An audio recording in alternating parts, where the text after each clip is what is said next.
On veut essayer de réconcilier une forme d'agriculture qui avait tendance à disparaître, mais qui n'a pas complètement disparu, parce qu'on a plein de gens qui font des belles initiatives avec des consommateurs.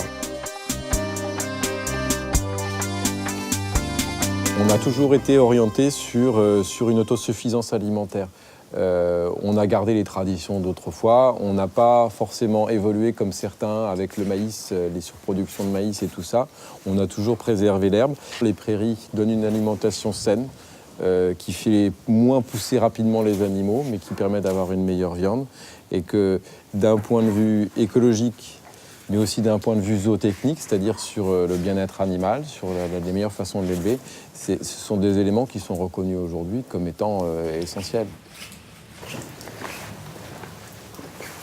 On a voulu pousser le bien-être animal à l'extrême, à la fois parce qu'on veut valoriser notre viande de la meilleure façon possible et surtout parce que nos animaux le valent bien.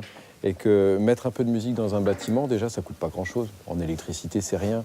Mettre une brosse, il y a eu un petit investissement, mais derrière, il vous suffit de regarder la façon dont ils se brossent dessus pour voir que les animaux ils sont super heureux quand ils sont sous la brosse. Ce qu'on a réussi, c'est de mettre en place une vraie relation avec des restaurateurs qui partagent cette passion du manger moins, manger mieux, de la qualité des produits, de la connaissance de notre métier.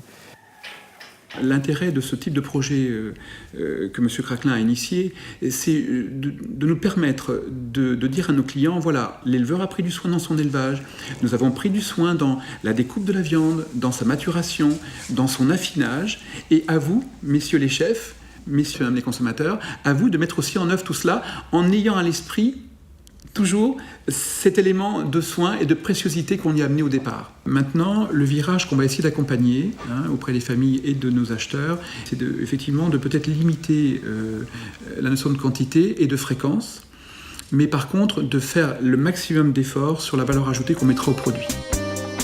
On produit du cidre, on fait des bœufs normands et on s'est dit pourquoi pas associer les deux. On en est venu à donner du cidre à nos animaux. Ça nous a permis de nous débarquer et de faire reconnaître quelque part la race normande et l'élevage à l'herbe de façon traditionnelle comme étant quelque chose d'essentiel.